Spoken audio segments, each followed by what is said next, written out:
of God, thought it not robbery to be equal with God, but made himself of no reputation, and took upon him the form of a servant, and was made in the likeness of men. And being found in fashion as a man, he humbled himself and became obedient unto death, even the death of the cross. So I start there because there are a lot of things that we can take from that. This is not, oh, I got my access code, so I'm good to go. There's nothing left for me to do. Wrong. Just because you have the card does not mean you're going to go to the gym and work out. So I want Right. to start off by saying that within the context of Philippians 2, 2 through 8, there's a lot of things that you have to do before you actually get to the point of experiencing the result of what he is actually talking about, the result of what humility can actually bring before you. So, two things I really want to point out just from the scripture. He humbled himself and became. He humbled himself first, though, and became obedient. I think it's implausible if you just really look at this for obedience to set in if you refuse to humble yourself. Let me say this. Let me say it in layman's term. If you don't respect authority, you won't humble yourself to authority. Sir, you already starting. I'm not trying to. I'm just being honest. No, I keep it going. I'm just being honest. For those of us who are in the military, who were in the military or surrounded by the military, the soldiers who struggled in a military environment were the ones who could not, as Onita said, remove their ego from the uniform. Hmm. It says us army, not my army. Right. So we have to get to the point of humbling ourselves so that we can become obedient. Now, I've been doing a little too much talking so far, No, but no. but but Mm-mm. but I got a little bit more. I got a little bit more before we dive into it. So second one is First Peter 5, 5 through 9. And this one is short. First Peter 5, 5 through 9. He said four scriptures are short. I ain't reading the whole thing. All right. Likewise, ye younger. Now, prior to this, he was talking to the elders, right? So Hmm. after talking to the elders, then he talked to the youngers, the younger ones who are not considered elders. Likewise, ye younger, submit yourselves unto the leader. Yea, all of you be subject one to another, and be clothed in humility. For God resisteth the proud, and giveth grace to the humble. Humble yourself, therefore, under the mighty hand of God, that he may exalt you in due time, casting all your cares upon him, for he careth for you. See, what we like to do is read that last part. Cast all your Hmm. cares upon him because he cared for you.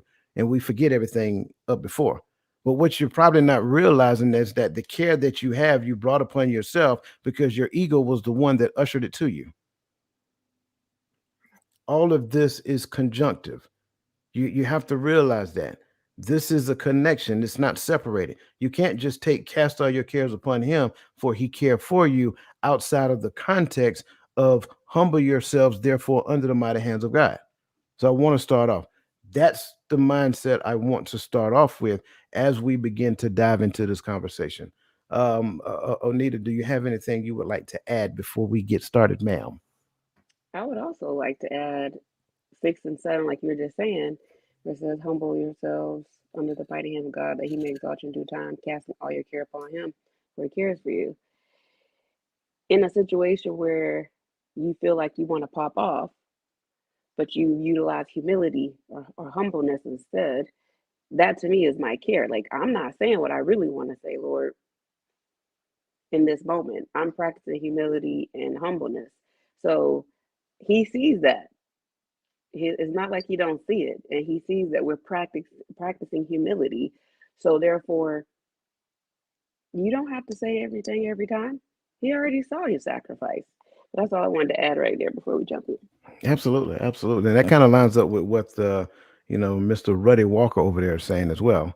He says that Proverbs 22 and 4 speaks to it as being under subjection to the Hmm. Most High. So again, you have to understand, even in the scope of relationship, you still are only responsible to the Most High.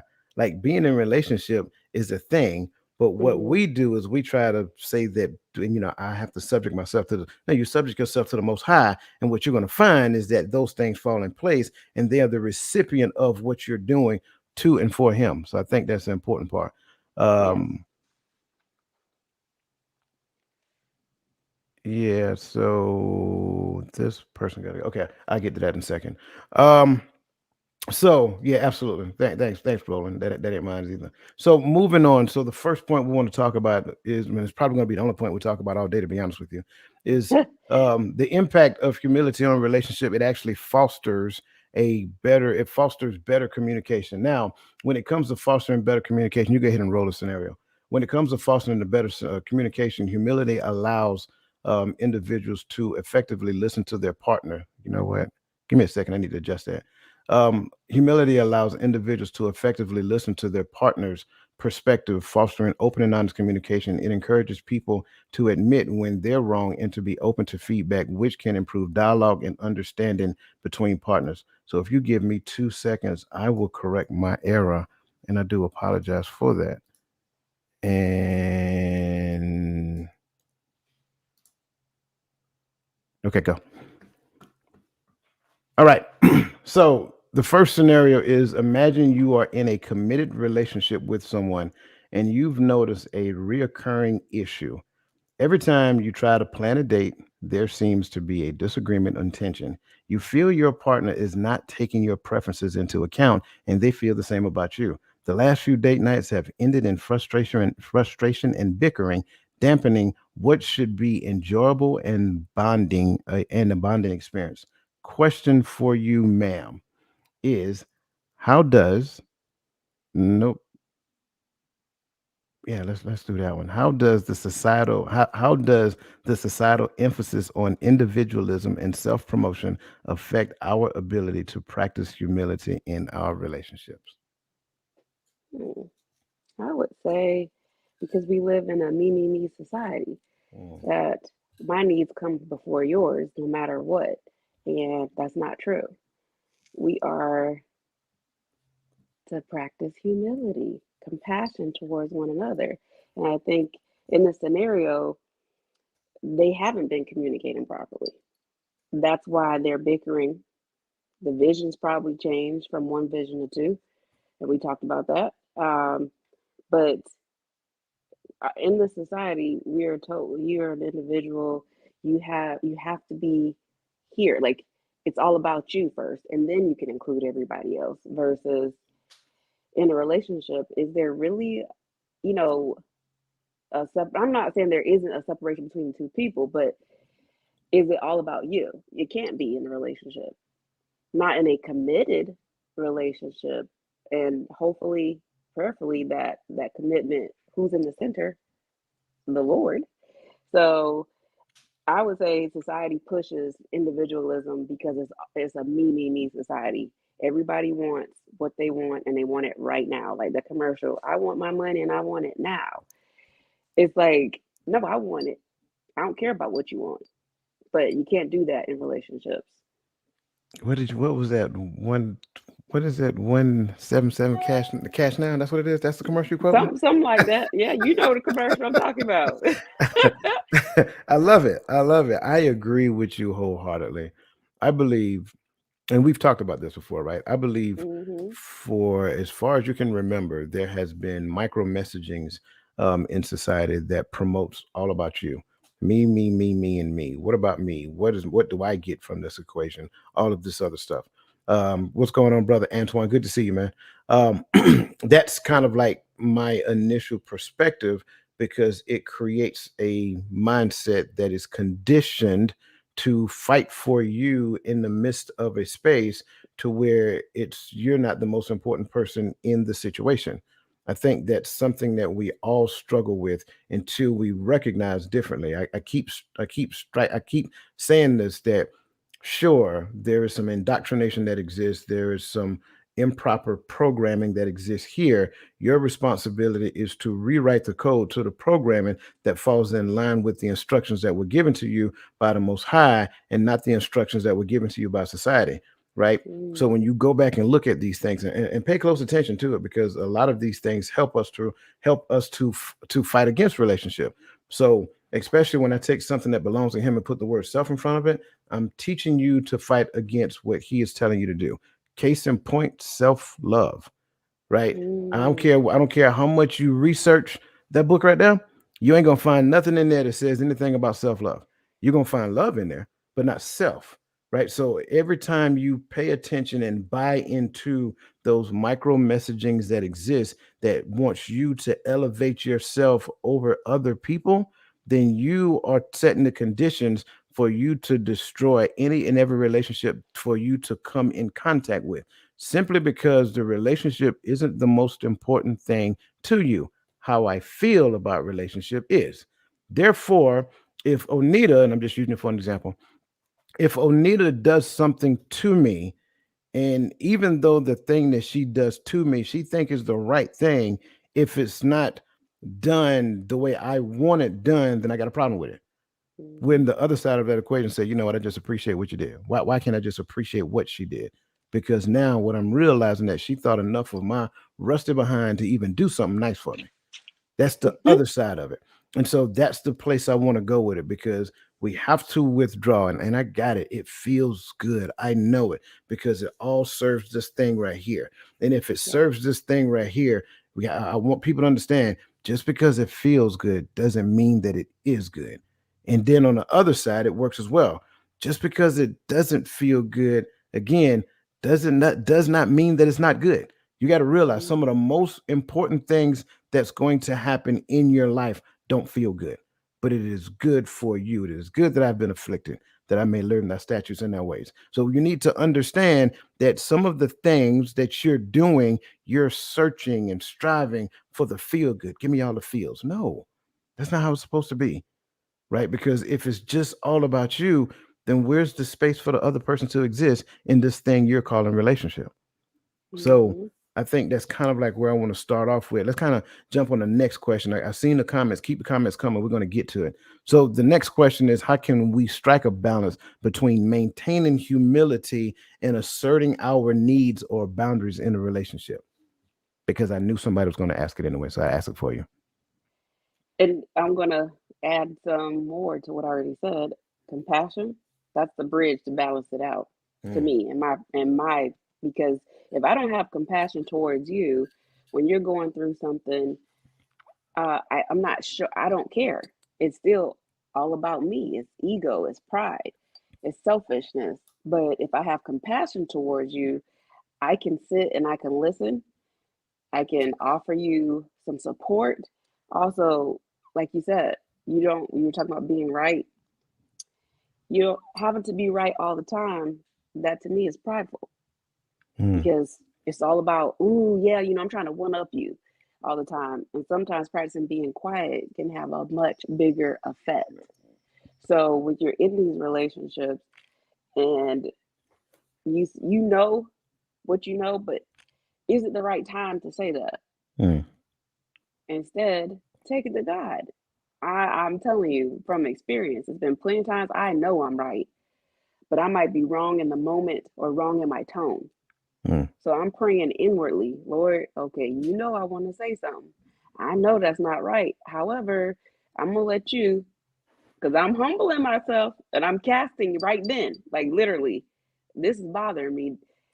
I want to say it, but I'm not letting my pride push me out there because I am practicing compassion. I am practicing humility. And every time they've come back and said, you know what, let's talk about this. You was actually right. And mm. I was. Well, now we can, there's no reason for me to get in their face. I'm gonna Right. let the Lord do it. So I Here's want to hear what your thoughts on this yeah, one. What do you think the balance is? about that. So the balance is, first and foremost, I believe um, that when we have the same belief system, and in the beginning, when we set the conditions that we were going to move in the direction of righteousness, not that we are righteous, but we're moving in the direction of righteousness, that is a agreement that we made, right? So Hmm. under the concept of that agreement, that drives everything that moves forward. So, um, that being said, I humble myself to the agreement. Let me say that part Mm, again. I humble myself to the agreement that we're actually made. The agreement was for righteousness. So I'm humbling myself for righteousness. Therefore, If I am doing a thing and or, you know, whatever, projecting the thing, whatever that looks like, whatever it is I'm doing, if it's not humbled unto righteousness, then 9 times out of 10 is going to go against the relationship. So when it comes down to humility and asserting our needs or boundaries in a relationship, I assert my needs and boundaries in the direction of of righteousness, because if it's not righteousness, it cannot exist in my space. Now, I Mm-hmm. understand that's my depiction of what righteousness looks like in my mind today. So as I live a life of studying and learning and growing and things of that nature, it changes. Therefore, my boundaries Mm-hmm. must change as well. Because back here, I may have allowed some things in my space, but over here, I now know better. So my space Mm. now goes from here and it gets smaller. I'm sorry, let me do it this way. It may have looked like this back here, but then as I come closer, it gets smaller, Right. right? That's important for us to understand. There's nothing wrong with asserting your needs and boundaries as long as they're in the direction of righteousness, not in the direction of what I want. Two totally different things. Let me say it like this. I can buy you a gift today just out of the kindness of my heart. But there's two sides to look at the story, right? I'm buying the gift because I'm thinking about you. But Mm-hmm. if I'm buying the gift based upon what I'm thinking and what I want you to have, it may not necessarily be for you. I bought you a gift for Mm. me. Right. So The sometimes what intention. right. So we need to understand the person and understand what the person likes. Once I understand what the person's like, then the right way to buy a gift is I buy a gift based upon what I know the person like and want, not what I want them to have. Like the worst thing that I've ever heard as I got older, of course, because I didn't know any better when I was younger, is that it's the thought that count. That's a lie. That is a bold-faced lie. It is not just the thought. It is not because you have to ask yourself what kind of thought did you put into it. Right. If I didn't put no thought into it, oh, I'm gonna buy her some lip balm. What? Mm-hmm. I can buy my own lip balm. I got like five around the corner. But you decide to show, oh, it's the thought that counts. No, it's not. It's not Yeah. just the thought, it's the type of thought. So that's the Mm-hmm. thing we need to understand. So we need to get to the point till we realize asserting our needs and boundaries in the scope of a relationship under under the umbrella of righteousness is important. And then we humble ourselves to righteousness so that we respect those boundaries when they come forth. And That's that's my good. response to that. I like how Um, you said, basically it's the intent behind what the thought is. Like me buying you lip balm, I'm just picking up, oh yeah, okay. There's no thought behind that. So I like how you tied that. yeah.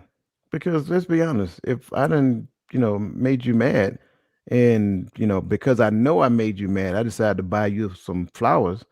I didn't buy flowers because I want you to have flowers. I bought flowers because I want you to forgive me. A peace offering. Right. That's all it is. You done better leaving them flowers at the store. I'll be honest with you. Sit down and have a conversation. Talk. Right. I was Hey, about to say I prefer the communication. right. How do we get here? So you don't do it again. Absolutely. Absolutely. So let's kind of dive into the chats, man, because I know, man, listen, they I got know some, they're on fire over they there. are already on fire. Lisa Keys, welcome to this morning's conversation. Good to see you. Let's go after our whoever that person was that was begging. Let's start with Michelle. Okay, there we go. Correction can be rendered, just do it in love. So I like the fact that she said that, but I also want to address that as well because there is a previous understanding that do it in love means in a nice tone of voice. You do it soft and gently, and that being said, it's more well received. Wrong. Sorry. What you're not going to do, you're not going to tell me that my emotions are inconsequential when it comes down to you wronging me. But yet, when I wrong you, I need to listen to how you feel in the midst of you expressing what's going on. Doing it in love means that I correct. If thy brother trespass against you, rebuke him. Rebuke is a stern correction. Hmm. So in the past, the concept of this was that you speak nice and kind and gently. It's the way you say what you say, not what you say. I'm Tone. sorry. When you cross over that fence, that boundary I put out there, when you cross over that fence, you get the tone, you get everything because that's just me being honest. You can't tell Yeah. me that I can't be honest when expressing my discontent for you violating the boundary that I know that you already know exists. So thank you for Mhm. Michelle for saying that because you reminded me of that. Thank you so much. She got another good statement there about the law of sacrifice. The law Mm. of sacrifice must be prevalent in any relationship. Listen, if you Yeah. don't understand the law of sacrifice, you need to get an Empowering Perspective membership program because we talk about that. I mean, constantly. You got to learn Yeah. to give up something of a lesser value for something of a greater value. In other words, Mhm. put this right here on the shelf today so that you can bask in His glory tomorrow. Right. That's in essence what it is. So thank you for saying that as well. I got your spelling. Don't worry about it. There you go. Here he come, Mr. Walker, my brother. That's why we must be complete in and of ourselves before we connect with another. That's what I'm That's talking so about. good right there. That's what we talk about in the program all the time, and that's what. Yeah, That's yeah, good. absolutely. You have to be healthy. You have. Mhm. I don't want to use a buzzword. You have to have a healthy relationship with Him before you decide to connect with somebody else. Yes. So I won't need another to fulfill me. Wait, I don't know. I missed that one. That. This also goes with yep. So yeah, these two are in sync right now because they're in the Mhm. program. That's just what it is. They're in the program. I love it. Get in the program. This also goes back to understanding how to be single. If you don't know how to Mhm. treat yourself, how can you properly treat others? Absolutely. Yes. Absolutely. Too many times, what I believe is that what we see, and I'm just going to be transparent, and somebody's not going to agree with me. I'm okay with that. I don't say things for people to agree or disagree. I say it for them to consider.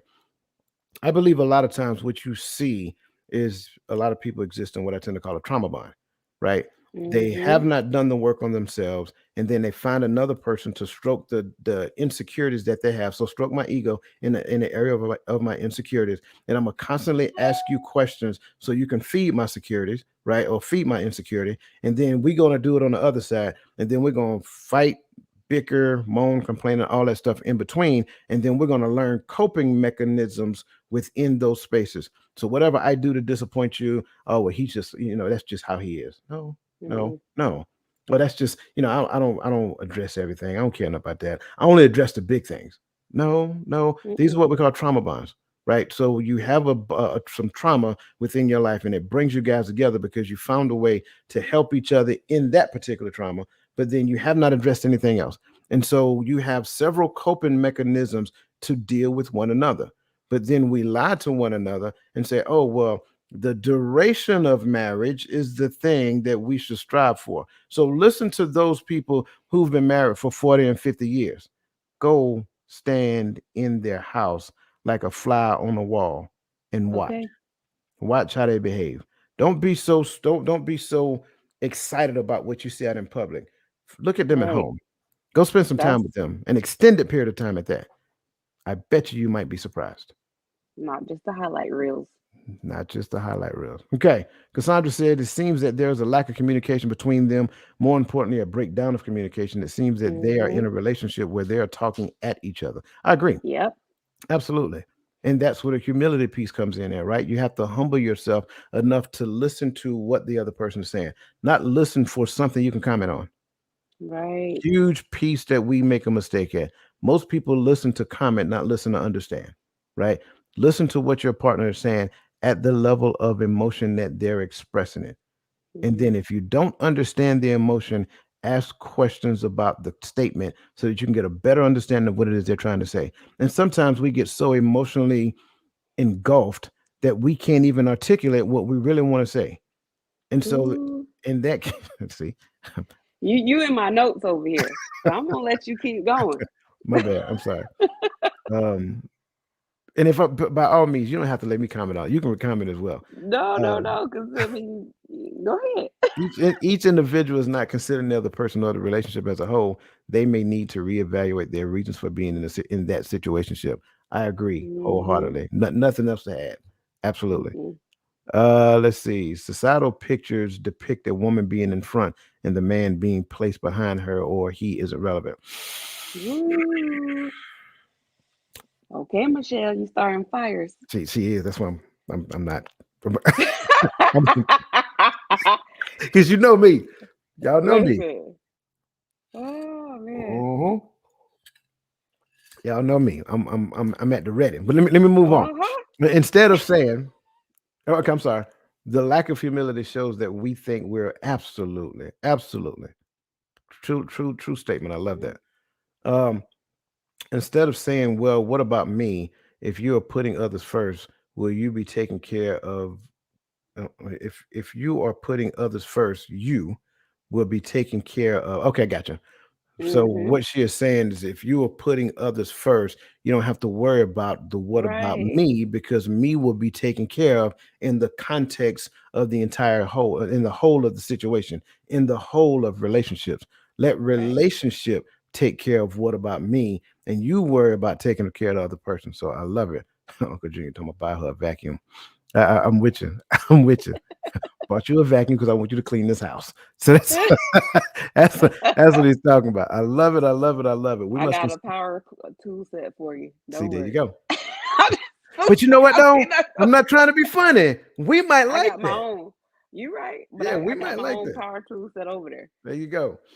We must consider them when trying to uplift them, not ourselves. Absolutely, absolutely.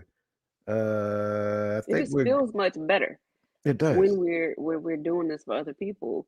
Was it Michelle or Cassandra who just said, you'll be taken care of? Mm-hmm. I think that was Michelle. You you get the gratification of knowing, wow, I was able to service somebody. Like we talked about that in the Mm-hmm. program. In the program. So I'm just saying, if y'all Mm. ain't in there, you missing out. Absolutely, absolutely. Listen to hear, not to respond. Absolutely, Michelle. Yes. Let's dive on this next question before we move on to enhance intimacy. And the next question itself is: in what ways can humility help us navigate differences in opinions, values, and beliefs within relationship? Mm. Realizing we ain't always right. And there's more than one way of accomplishing a task, maturity, and we all don't have to think the same. Like we can come to the same conclusion, but I don't have to think exactly how you think in order to get there. So when we put those things together, that you're not always right, that that as well as there's more than one way to complete a task, be mature. We don't always have to be petty poppins or senior petty to get something done. Be mature about it. We're trying to move forward, not backwards. Get out of that impoverished and poverty mindset because I believe that not having humility, not practicing gratitude, being selfish and that's you're impoverished. That's a poor mindset. You're not going to be able to move forward thinking like that. You're always going to be running, chasing your tail around in a circle, trauma bonding with people. And I like how you said that earlier. Two people who are bonding over trauma, they stay together because they don't know what else. Nobody else is gonna tolerate that narcissism. Okay, not a person who's healed, like Ruddy was saying. A person who's healed inside and out, they're not gonna tolerate that. But we have to practice some maturity in order for us to move forward. And you don't always have to open your mouth. Sometimes practicing the spirit of shut up is good. So I'm gonna let you go ahead.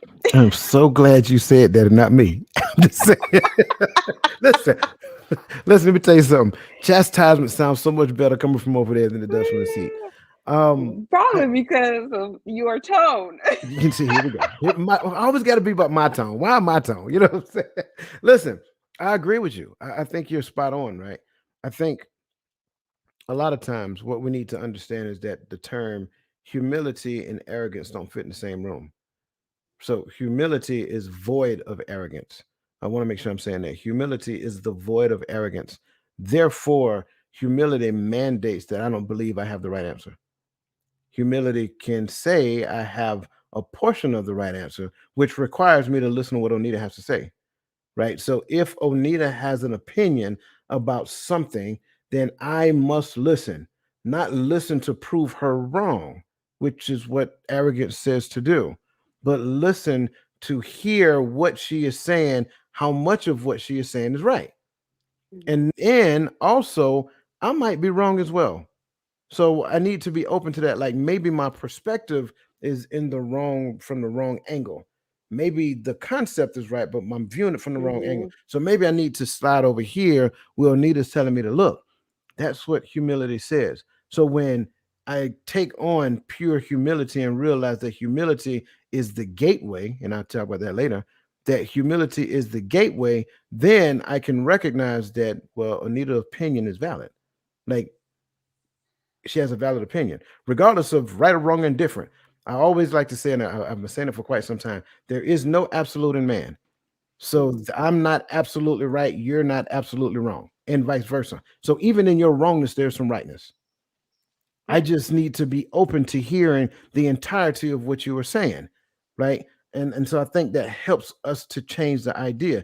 Even in your belief system, I think what you're learning is that the belief system that was instilled in you back here was incomplete. In fact, as you Mm-hmm. grow and get older, your belief system is changing. Your belief Mm-hmm. system is becoming more right. In fact, what you're probably learning is that some of the things that were instilled in you back here was completely wrong. So now you gotta, like I always say, you gotta rewrite the code for a more authentic and more accurate belief system. Because the belief system over here, if you're making decisions based upon that belief system, what ends up happening is that you were making bad decisions with people who probably didn't mean you any good in the first place, your Right. old belief system. So you have to go on a journey to continue to revamp your belief system. It's like having a sports car. If I got a racing car, right, and I race it all the time, I got to constantly work on the motor. I got to Mm-hmm. constantly Maintenance. continue, right? I got to constantly do maintenance. Same thing here. Mm-hmm. And I Renewing your always, mind daily. there you go. And I always say relationships is the ultimate training ground. So that's Yeah. it. Absolutely. Hmm. I think, You said who said something? he always over there. Always. Let me see. Let me see. Actually, trying. I don't know what you mean by some toes, brother. We work actually trying those things from Okay. where they are and not where I expect them to be. Absolutely, absolutely. It's you have to be able to clearly identify reality. If you can't identify, and I hate to say this, if you struggle with identifying reality, you're automatically in a state of delusion. I want to say it again. If you struggle with identifying reality, you're automatically in a state of delusion. So Yeah. what we have to do is remove the emotions from the lens. A lot of time, in some cases, in a lot of cases, really, we have the emotions in the lens. Tell me, Mm-hmm. I stutter. Um, a lot of times, you have the emotions in the lens. Therefore, your depiction of reality is pixie dust and fairy tales. That's not accurate. Remove the Mm-hmm. emotions out of the lens so you can see clearly. Now, once you see clearly, you're going to feel a particular way about what you see. That's Yeah. okay. That part is okay. You must now analyze that so you can understand what to do with that feeling. So awesome. Thank you, brother. I appreciate you saying that. Lisa Keys says that Jesus taught his disciples, I came to. Yes, ma'am. Thank you so much. Okay. Yes, ma'am. What's understood doesn't need to be explained. Mm-hmm. Let the spirit do the work. And if the other person is in error, the spirit will convict. We said that. Absolutely. That You don't doesn't mean always have to say it. you don't always have to, but that doesn't mean you shouldn't as well. Because True. relationship, so relationship, right? In the space of relationship, I need to Oh be yeah. able to, and To we need to have express. right now. If we're not within close proximity, the spirit should convict anyway based upon what you're putting in it. Mm. I'm just saying. It seems simplistic, yet listening to each other is the first step. Yep, Yeah. absolutely, absolutely. Yeah, yeah, bro. We know you started, bro. We have been we have been taught to stand our ground and don't back down. I struggle with that. However, after being told you don't back down, that didn't line up with the relationship I have with the Father. Absolutely, Ooh. absolutely. Yeah, that's good. That is good. Absolutely. Because how when do you know? You have to have some discernment. You got to have some wisdom in that. Not saying like it's like you said, not always being quiet, but you have to have some type of wisdom to allow the spirit to tell you, okay, no, now is not the time. Yeah, I need you to be quiet. yeah, absolutely, absolutely. And sometimes it takes a person who care enough about you to tell you that. Yeah, May Bird said, practice. I'm sorry. Welcome to the show, May Bird. May Bird said, practicing humility can create the space to express values, beliefs, and have the conversations needed to create understanding. That's the goal. that's good. That's Yep, the that's goal. I good love right that. there. I love that. I love it. What up, fam? Kendrick James, that's my cousin. Y'all speak to him real quick. Hey, Communication is the Kendrick. key. Communication is the key when we can listen to each other and not talk all the time. Man, listen, this right here, I keep Mm, saying you only got one of these, but you got two of these. This he works more than this said, in most cases. he said, listen and not talk all the time. He said the same thing you said, shut up. And I don't even like saying that. Yeah, you do. Yes, you do. I'm joking. I'm joking.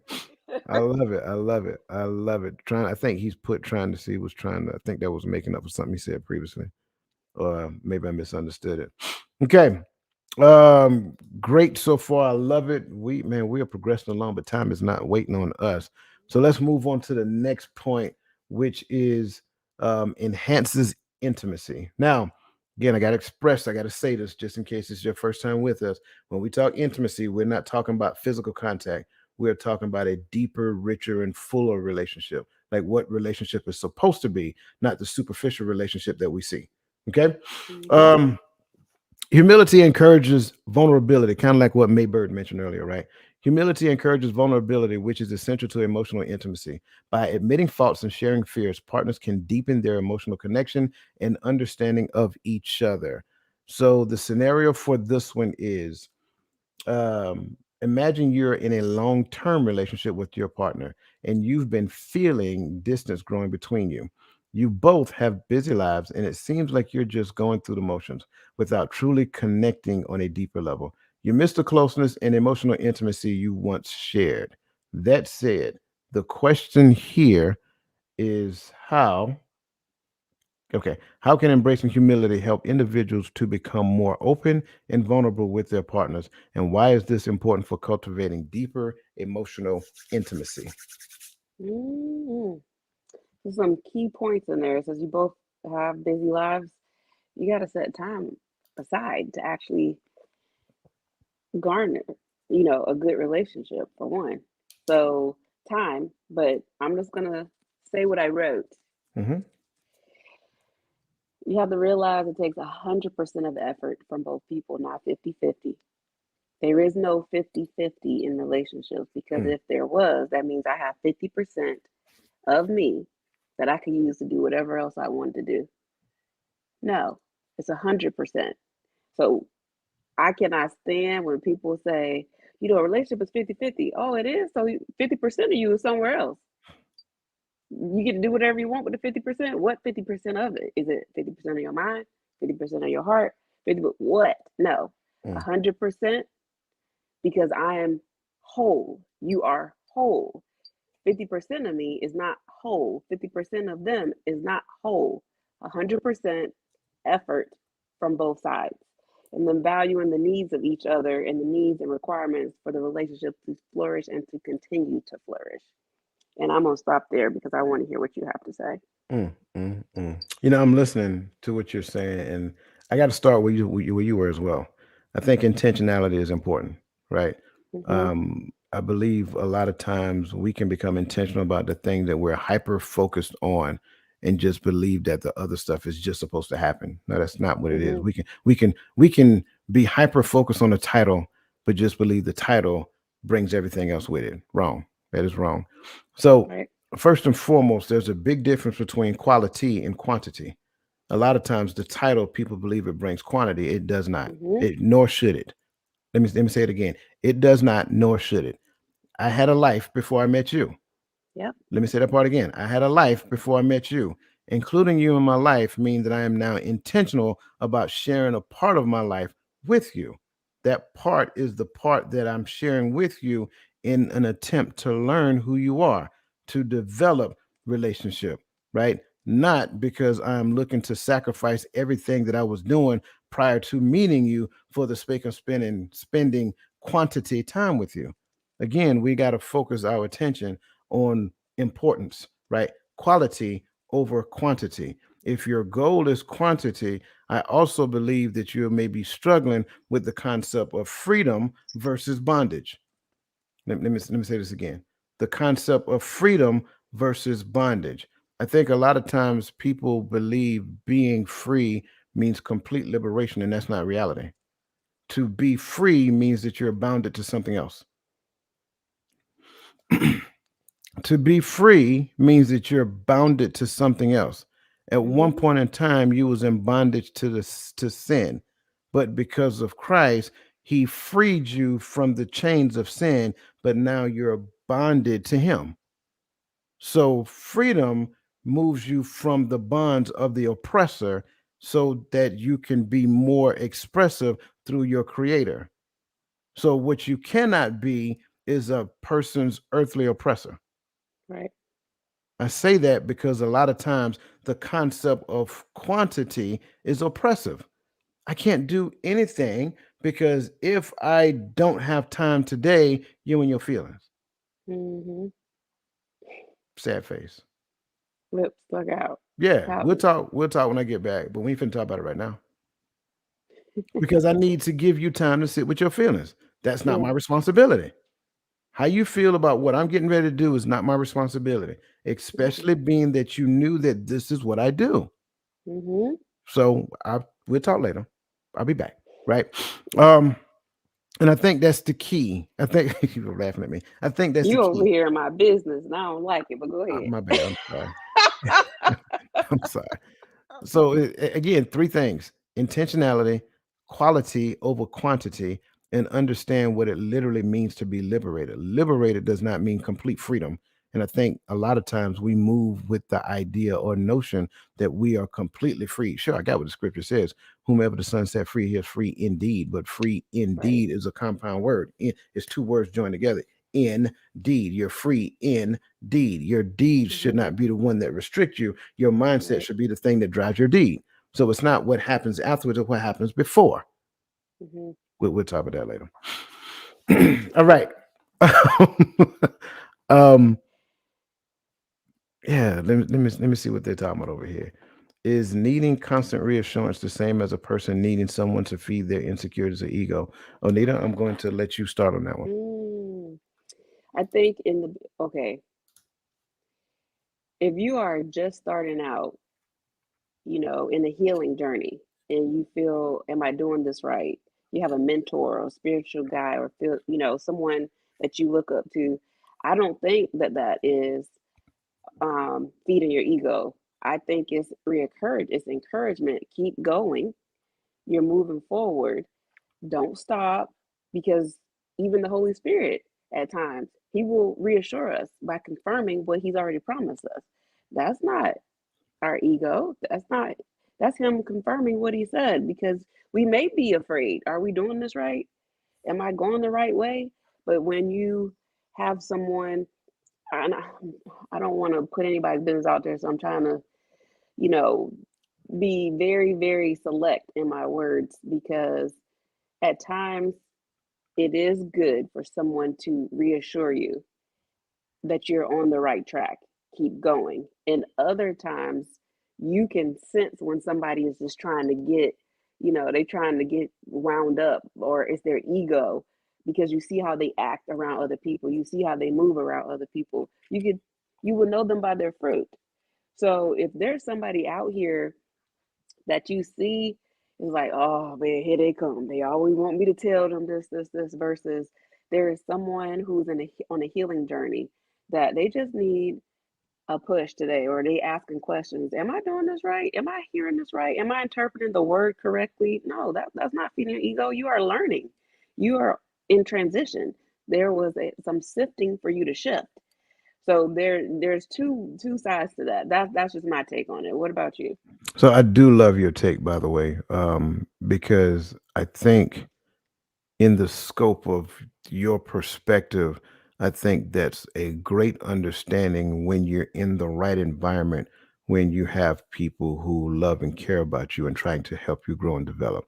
So I Right. absolutely agree with what you're saying there. Before let me speak first of all. Good to see you, Brianna, and welcome to today's show. Um, I want to go in a different route because y'all know me. Words mean things, right? Mm-hmm. So let me restructure this question, and then hopefully what I'm about to say makes sense. Reassurance, right? Reassurance um, is not feeding insecurities. I want to make sure I'm saying that. Reassurance is not feeding insecurity. Therefore, if I reassure you, I am not feeding your insecurity. I am strengthening you to help you to understand that, number one, whatever it is you're going through, you can go through it, or whatever it is Mm-hmm. you did a great job, right? So reassuring that a person is not a bad thing. Now, needing, bad. Constant, bad. The same person, bad. And I'm just being as, I want to be as bottom line as I possibly can, because I want us to understand something. First and foremost, the Bible says that God will provide all of your needs, right, Mm-hmm. according to his riches and glory. Therefore, if I have opened myself up to the Father and he provides all of my needs, I no longer make Onita responsible for it. And it takes the pressure off of her. Mm-hmm. That's first and foremost. Constantly kind of goes back to what I just said previously, right? Quality over quantity. If it's a constant thing, how do I look? How do I look? How do I look? How do I Mm-hmm. look? How do I look? I'm gonna start running from you, right? I don't mean that in a negative way. I'm just being completely transparent, because Mm-hmm. then it is a conditioning that is starting Yeah. to happen. You're conditioning me to tell you how you look every time I see you. Let me tell you, right? Leave room for me to be open and honest with you about what, and then it carries more flavor. It has a Yeah. lot more meaning when I tell you, and don't tell you like every time I see you. I think It's that's authentic. important. The same person, right? I'm sorry. No, I'm sorry. I misread. The same as a person. Okay, I thought I said the same person. I was going in on that one as well. So I believe, based upon everything we just said, that kind of address what your question says. But I Mm-hmm. think that's a great question, It's an awesome question. because, especially because young females, and I want to go back to, because I got daughters, right? Young females between those important high school years into Mm-hmm. their young adult years, they kind of struggle with insecurities, right? And a lot of it has to do with what took place at home. I'm just going to be honest with you, right? Yeah. But it's not 100% stuck there either. So it's a culmination of everything. But if I did not set the right environment for you to feel um, you know, feel expressive, to feel complete, fulfilled, all that stuff at home, while ushering you to the Father through the Son, then what ends up happening is that once you go out in the street, you need those You're things. looking for it. You're looking Exactly. for You it need outside. exactly. I need somebody to tell me I look good. I need somebody to whisper Mm-hmm. sweet nothings into my ear, because it validates me. And so that's why I think that this is such a great question. And thank you for she always asks great questions though. Yeah, that was a But good yeah, one. yeah, she was the one that asked questions a few nights ago. And man, that question, we stayed on that question for about 30 minutes. It was so good. So thank you You again, making her Brianna. work. Yeah, absolutely. Absolutely. And I hope we answered your question, by the way. So humility is okay, gotcha. Gotcha. Humility is selflessness, kindness, and empathetic, and comes with a willingness to learn the other. Yes, I absolutely. like that. Absolutely. Yeah. I was getting a little tongue tied just now. I'm sorry. Too much tea. Um, the need for true trust. Help me out, brother. Help me out with that one. I think I know where you're going. I don't want to assume though. Okay, yes, she did. She did respond. You're very welcome. Cultivating deeper intimacy said I desired to have a Harmonious connection. harmonious connection. Therefore, I remove self and focus on the relationship, not individual self. Absolutely. I was just a little Mm-hmm. confused at the beginning. But yeah, absolutely. Absolutely. Y'all own it Um today. yeah, man, listen. That's why I love them. Like saying I love you simply to hear me. Yes, Yeah. absolutely. Absolutely. He is spot on. That is a perfect example. A lot of Okay, I got times a that question right there though. okay, let's back up. So, how would you feel if you told somebody you love them, they just looked at you and was like, okay, How would I feel?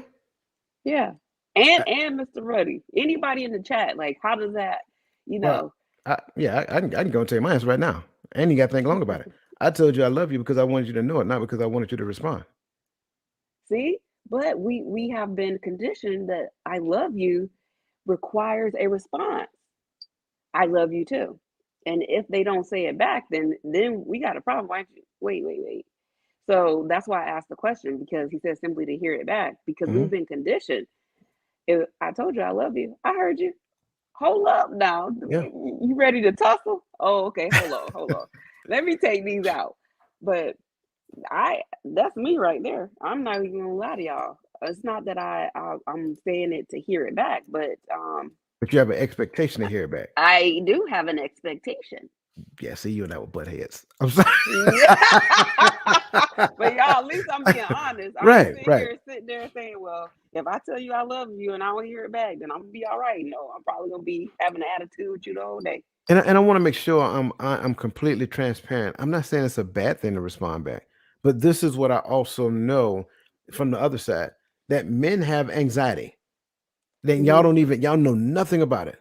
Like a lot of times, especially if you're in that sweet spot to where they're still trying to figure it out, like you actually just throwing it out there, it kind of puts them in a place of anxiety. And a lot of times it's like double dutch. So they start doing Hmm. that, and then it's like, okay, do I want to? Do I hold fast to where I'm at, or do I just say it because I know that's what she wants to hear? So it's a lot of Right. anxiety. See, there it is. That's an insecurity in the person and a need for them feel for my feelings being valid. Yes, he's absolutely right. And so knowing the right thing to do and then doing what could be right in the moment is a struggle. In a lot of See, we part, gonna get stuck here. no, we ain't. I see this right here. Cause see, okay,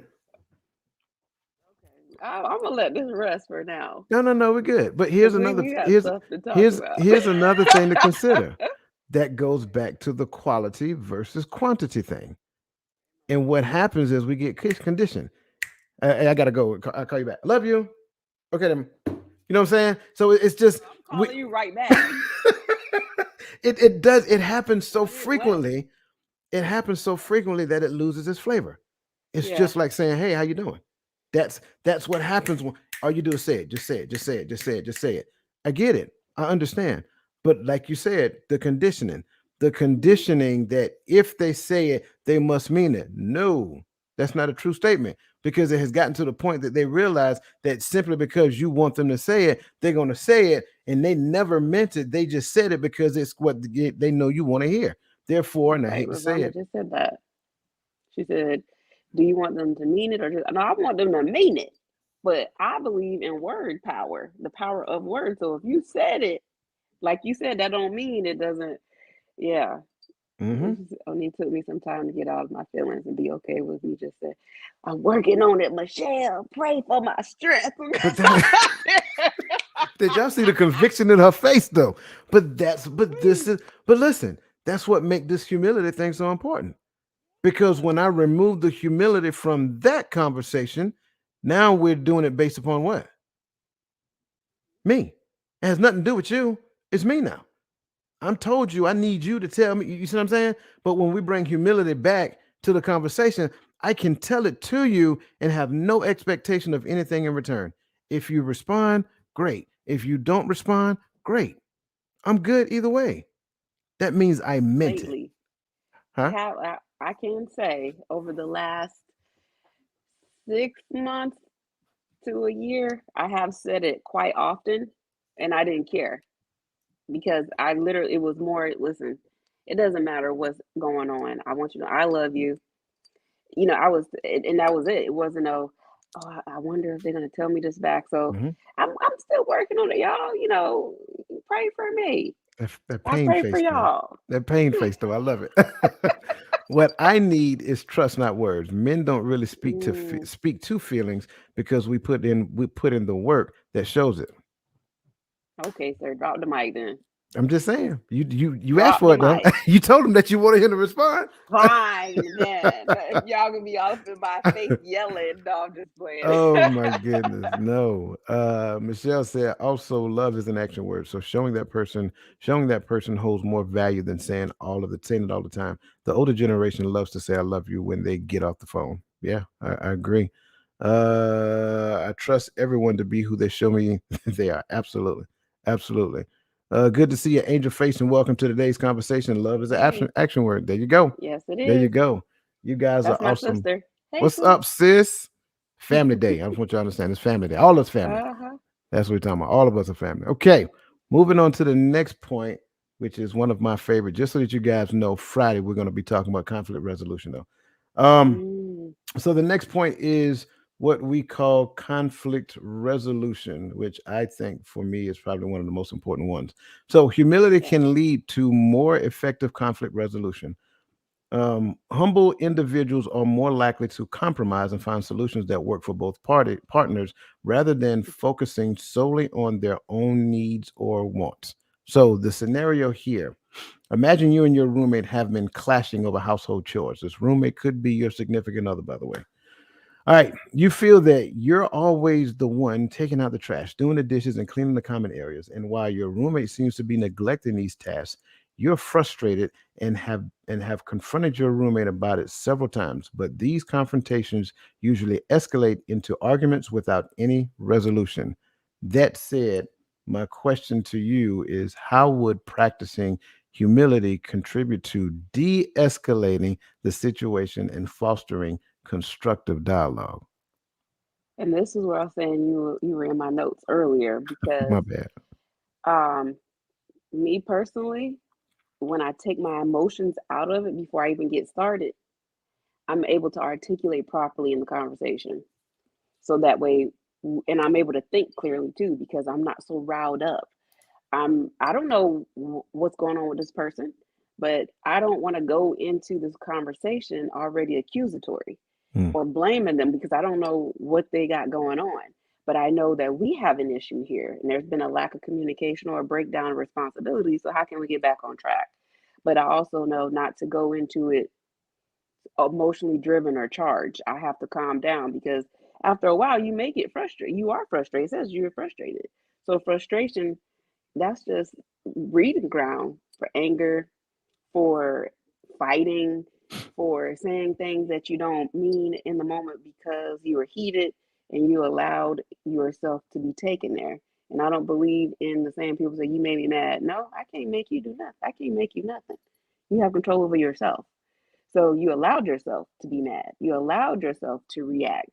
So instead of me reacting, for me, I have to sit, pray, allow the Lord to lead me in the conversation so I don't take emotions into it so I can think properly and I can speak articulate what I want to say without accusing them or expressing any type of anger towards them so we can get to a resolution and move forward. Um. Okay, I got a question for you. So, Okay. so we live in the same house. The thing that I said I was going to do, I'm gonna cut the grass. I'm gonna make sure the cars are washed. I'm gonna fill your car with gas on Monday. I mean, on Sunday before we go to work on Monday. All those other great stuff. And let's just say, for whatever reason, you realize that ain't happening this Sunday. I mean, you still calm, cool, and collective. You know what? Talk to me. You said so it was one time it didn't happen? It's starting to become a habit. In line I'm with gonna the ask what's scenario. going on. Okay. Something's changed. All right. And is it me? Because then I want to know, did I do something to make you feel unappreciated? Am I doing my part to show you that I appreciate you? You know, there's roles. I ain't saying there's roles in the house, but we all have agreed the contract. This is Right. what we're going to do. And if I'm not meeting my end of the bargain, then the contract is null and void, or there's a breakdown. And I want to know first. I'm asking. I don't know about anybody else, but I'm asking. Did I do something? And I'm retracing like, okay, did I show gratitude? Have I been showing gratitude towards my roommate or partner or whatever in the situation where they feel like, well, they don't appreciate anyways, because that's most times me. I'll stop doing something because I don't feel appreciated. It's like I'm not gonna keep doing this for you to be treating me any old kind of way. You don't show me that you're appreciative. You don't express gratitude. But I hope that answered the question. No, it did. It That did. you're doing all of this. I mean, that to me, you're doing a lot. Yeah. No, it I'm did. gonna see the breakdown. No, I'm glad you answered that way. Because I wanted you to take the gloves off a little bit. But no, you did. You did though. You did. And here's why I like that answer, because it really sounds like what we talked about previously as we were doing our membership program recording. So again, getting the membership program, I'm trying to tell you, like, these are the things we talk about, because I think your response was the perfect response. Um, for me, and this is what we're going to talk about on Friday, and then we're going to give the process to doing it for the program. I like to practice a concept called thoughtful disagreement. Right. Mhm. So that's what de escalating is to me, because once the emotions have already heightened, there is a sense of where my emotions are high, but my ability to process information has lowered. So I want to ask questions, right? I probably sound just like I am right now. I may ask a question, and depending upon how your posture is as well, don't get me wrong, because I'll come up to where you are just to bring you back down. But I want to ask a question to get you to think. And if you're not thinking, I am going to say something to help you to understand that you didn't think about that all the way through. Like, think about what I just asked you. And then Mhm. eventually you realize, like, man, that you probably won't say it, and I hope you don't. Man, I don't know why did I answer that question like that? That made absolutely no sense. So thoughtful disagreement, right, will get you to the point to where you start realizing and thinking in the moment about what's going on. Like you just said, did I do something wrong that causes you to stop doing these things? Because I know how Mhm. I would do, right? So I like that response, because that question is enough to jolt me into responding. Like, wait, hold on. Mhm. No, you didn't do nothing wrong. I had my back was hurting a little bit, and I ain't say nothing because I'm a man, and I don't think men should. Mhm. Well, you see what I'm saying? So those things are Yep. real. Those things are real. You got to be completely transparent. We don't want most men. We don't want to appear weak until we realize that our perception of weak is only in our head, not in anybody else's, and we made the whole thing up. So that may be enough to start a conversation that can actually get into those things we just previously talked about and start to increase the intimacy within that relationship. So that's why I Mhm. wanted you to answer that question, because to be honest with you, I have nothing further to add. Like, that would have Wow. been my response. Exactly that. Like, wait, is there something going on right now? Because Mhm. normally this is what you would normally do, but I'm Right. noticing that you're not doing this now. Right? My way of asking questions might be a little different. That's what I'm saying. That's I had also to. knowing your partner too. What's That up with comes you? from communication. Oh, can I That can I comes add from to it? bonding. Can I Oh add to yeah. it? Listen, this is not a question. What's wrong with you? That's not a question. I just want to be real. That's not a How would question. you word? How would you word it? You all right? You good? What's going on? You know what I'm saying? What's going on? Listen, I want to be honest. I'm gonna keep it real. I'm not gonna sit here and tell y'all that I practice podcasting like 100% all the way through day to day. No, this is what I believe. This is what I speak. But I'm still practicing this stuff as is. We're not. Listen, me and Onita have not perfected the things that we're talking about. This is the Mhm. belief system that you're hearing. We're Yeah. practicing unto righteousness. And I want to say that because I don't want anybody to believe that we're sitting here. I ain't standing nowhere. That we're sitting here portraying perfection. We're not. Yeah. We're not. Mm-mm. These are things that we're working out too. I So mean, y'all trust heard me me. talk about love. Yeah, yeah, she did. Come on. Well, I like my dress. Miss Cinderella going to the prom over there. I ain't gonna say nothing. Right. We seen you a couple of weeks ago. Listen, man, I was over here dying laughing. I said, "Look at her." Didn't I tell her about that Cinderella stuff? Um, TikToking and all too, y'all. Don't worry about it. We Oh good. man, I'm not about to howl or cackle anymore. Mm, Yes, sir. that was Yes, good. sir. I love it. I love it. Um, I really do want us to continue. Hold on, we got more questions here. Let's see if we can get another one in. Next question, real quick. What are some ways in which humility can facilitate a more authentic and meaningful connection between the two partners? You taking you out of it, and then you put us because it's not like the first question when you were talking about individualism versus I ain't gonna say as a team, but versus um, yeah, instead of it being an individual, you're a team. If you take me out and you put us at the center, then you're always moving that way. How does this, even things that you do today, how is this going to help us in the future? It's not about me, me, me. It's not about what can I get. Someone wrote in the chat, it's to serve, not to be served. So if we constantly think, what can I do to serve this relationship? Not just the partner, but the relationship as a whole, then I think we can, foster a better and a deeper connection because I know truly that you care about me versus what you can get out of me. You care about my well being. You care about my mental health. You care about what I'm going through. So, humility definitely in a relationship and it's expressed. I can trust you. I can be vulnerable with you. I don't have to worry about I'm gonna even say I don't even have to worry about if I tell you I love you, you don't say it back. I I'll be like it. all right. I like it. But anyways, It was. I'm sorry. It was the head bob for me. I'll be all right. um, yeah, I think everything you said was accurate, and also in this situation, that like the example of asking, what's wrong. Did I do something wrong? That's a gateway into that person expressing, opening themselves up, and sharing the thing that they would not have humbled themselves to do on their own accord. But I really want to get after this question.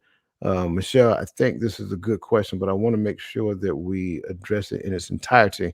So let me first, would you like for me to go first since you answered that one? yeah. Okay.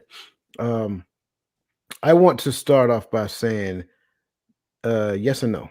Because the question itself can be broad when you look at it. And here's why I say that. So first and foremost, I practice a thing called C and three.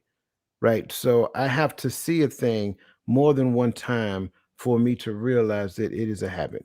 I believe in humanity, which simply means that you are bound to do things that, are mistakes that we call them. It's really not a mistake, it's a decision that you have made. Probably was a poor decision, right? So I have to see it at least 2 to 3 times for me to address it. Now, when I address it, I'm addressing it to such a degree that you understand I observe it. We ain't arguing, we ain't fussing, we ain't fighting. That's so in the spirit of Anita, like, you good? What's going on? What's up with you? You know what I'm saying? That's that conversation there. That's that Mhm. conversation because this is what I'm seeing, right? This is what I'm Mhm. seeing now, and this is not normally what I would normally see.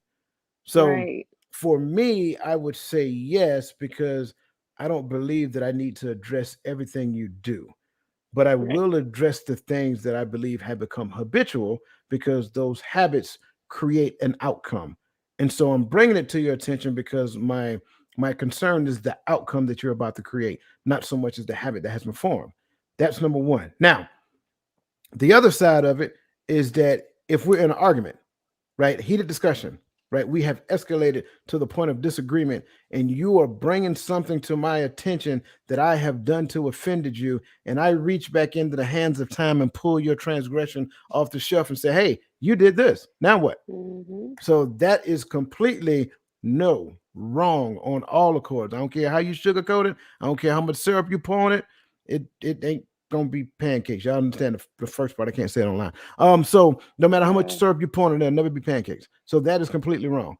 However, on the other side, like I said, if it's something that I observe and it's for your betterment, I'm okay to not necessarily address it initially because we don't need to address everything up front. That's my response. Mhm. I like that because I practice that with my daughters. There's no reason for me to say every single time. Now I'm watching, I'm assessing, and at the right moment, and we have this conversation, then I can, hey, I noticed that, you've been doing X, Y, and Z. Is there something going on? Is something I can help you with?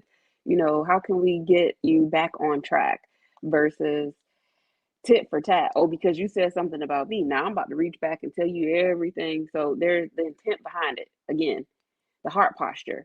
What was your heart posture when you were saying it? Was it to hurt them? Was it to harm them? Was it to bring some attention and awareness to this so we can move forward in the right direction, in the right track? That's all I wanted to add. Absolutely, absolutely. I love it. That's a great question. It was a great question. Man, we are getting we're close for time. Can we get this last question in? Can, Hmm. can we do the last question? Okay. Does the role of humility differ between various types of relationships? Parent child, romantic, work related? If so, how? And that's a good segue into what I was just saying, with my daughters. For me, I'm going to say no. Humility is humility regardless who I'm around. Now, I might be more apprehensive to express it towards a coworker versus my child, but the heart posture and humility is the same whether I'm at work or at home. The humility doesn't change. The environment for me to express it may change. I'm sorry, I'm struggling with my mute button here. No, I'm agreeing with you. Again, I think this question was asked answered for me in the beginning, right? Mhm. Because humility, like I said, humility is the gateway. And so Mhm. what I have to do is humble myself under the concept of righteousness. So does that look different in parent-child relationship? No. Romantic relationship? No. Work-related relationship? No, because it's all the same. And so Mhm. with that being said, when we start moving the goalposts, oh well, I perform, I behave different over here than me being over here than me being over here. It's only because you're struggling with your self identity, not so much as the spaces that you're not so much as the type of relationships. You don't necessarily know who you are yet. Therefore, when you do so, then then your behavior looks different here. And I say this simply because you see it constantly. Like this person behaves different at work then they behave Mhm. off work, then they behave, man, I didn't even know you was like that. Well, what you mean? Right. Right. That's what they're saying. Like you're a totally different person at work. Oh, well, I can't be the same person at work that I'm doing my off life. Yes, you Okay, can. sure. Whatever you say, guy. It's You even see what I'm like that with saying? social media. Mm-hmm. Absolutely. Absolutely. I have a Yeah. question. Okay. I have an answer, I think. Maybe, possibly. So, do you think that the older generation, that they express humility towards their children, and this is why we have an issue now as those children have become adults that they are showing humility and expressing it towards other people because they didn't receive it in their adolescence or childhood. Um for me to give a flat answer would be an inaccurate response. Hmm. So I think the correct answer is the understanding of anything humility, love, patience, kindness is progressive throughout time. Hmm. And I think the things that I don't learn as a father, I don't teach my children. And therefore, if I don't teach my children, I leave it to them to learn about it on their own accord. Therefore, Hmm. they're starting at a baseline level of understanding. But if I teach it to them, they start someplace here, about three quarters, Right. maybe no one third. So they're not. So I say that to say, do I believe the older generation express humility? Yes and no. I believe they did based upon their understanding of humility. But do I believe that they had a complete awareness of what humility was? Absolutely not. Do I believe that we have a complete awareness of what humility is? Absolutely not. So I think Hmm. what you're seeing now, that generation, the boomers, right? What you're seeing now is that they're a lot more humble. They're Hmm. listening to what you're saying more now because I think that dissonance has set in, just like it did for us. Man, Right. I wish I had known then what I know What I now. I know would have been an now. awesome dad. Well, I think the same thing happened to them as well, right? Yeah. And so that's where it happens in a space of humility. I think that progressive awareness and understanding of a thing in your older age made you look back and say, "Man, I was terrible back then. I'm sure glad my kids even think about me." I'm just being honest. Right. I'm just Right. being Right. completely honest. But then there's those who may have done it a little better because we don't necessarily compare. That's not, we should never compare, but we find that Hmm. we do that. But for those who've actually done it better, their children start at a higher place and they understand Right. humility earlier. They understand patience earlier. They understand love earlier. Therefore, in the space of relationship, they don't have the same struggles we had, but they still have their own different struggles because their lessons look different, but based upon where they are. I hope I answered that. Oh yeah. Absolutely. Okay. Very Absolutely. good. Very good. Michelle Ray said, I would say maybe based upon the consistency or inconsistencies of the character and behavior of that person. Yep, I can get that. Absolutely. Hmm. All right. As always, this is a bittersweet moment because we got to go. I had a good Anyway, time today. I know, right? This takes us to our final thought. As always, Miss Onita go first and then I follow up. So, Miss Onita, you have the floor. Okay. Thank y'all again for joining us on this beautiful Saturday morning going into the noon. We really appreciate you and your time. My final thought is practice humility, like we've been talking about, and not just practicing it with, your children, your family, but practice it at work. because, like we were just saying, you don't want people to say, oh, you're a different person here versus here. You should be the same person, it should be the same face. I mean, your face didn't change. Your character should be your character regardless whatever situation you're in, and your character shouldn't change based on somebody else's actions or their response. So if you have humility, practice it. It's a good character trait, I believe. And then also, um, this is going to help in all relationships. Before accusing, assess. And when I say assess you, because we're not always right. Sometimes we don't get it right, and sometimes we do get it right, but that doesn't mean that we need to express it. Go to God, pray, and then he'll bring it to them. But absolutely, practice humility is something that it is a life hack, not just a relationship hack, it's a life hack, having humility towards others. And then you get the gratification out of that. You don't have to look for it, it'll just come. And those are my final thoughts. I think I'll pick up right where she left off from. It definitely is a life hack. Humility is a life hack. Why? Because it will improve every relationship that you're a part of. The more humble you become, the more relational you become. And then what you'll find is that that relationship becomes fuller and richer. It's that simple. I can't add any more complexities to the simplicity of that formula. It is simple. I say it all the time. Everything is math. Everything is math. And when we understand what I mean when I say that, then you can set the conditions for the outcome that you want, because what's on the other side of the equal sign is what you actually added to the equation. That's the key. And for those of us who are in the program, these are the things we talked about. We talk about these things. We're going to constantly talk about these things. Why? Because it creates the life that you want. I don't think it as it I don't think it's as difficult as we created it to be. I think what you'll find is that we're repairing what we've, messed up because of a faulty belief system that was indoctrinated in you. We got to rewrite the code. That's really all we're talking about here. So rewriting the code too, so that you can understand and move into that life and life more abundantly space. So that being said, greatly appreciate you guys joining us, man. You guys have been just simply adding value from day one.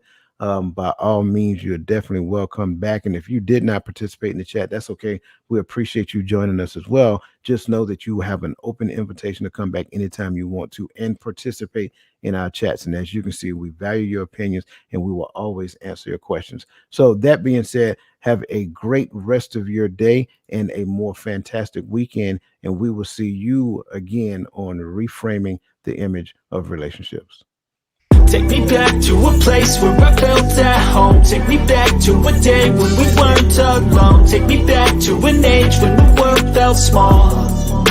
Way back before we blew it all. Take me back to a place where I felt at home. Take me back to a day when we weren't alone. Take me back to an age when the world felt small. Way back before we blew it all. Too many things going on, I can't keep track of them all. From people dropping a bomb to people putting up walls. I feel like life is on hold, perception stuck in a vault. I know that time can heal all, but how much time till we fall? It's awfully chilly outside, when there's no shelter to hide. When everything is a lie, you'll find that out in some time. But when the things on your mind are all considered a crime, communication aside, we'll all just fight till we die. Is this an argument, or just the start of it? Either way, I don't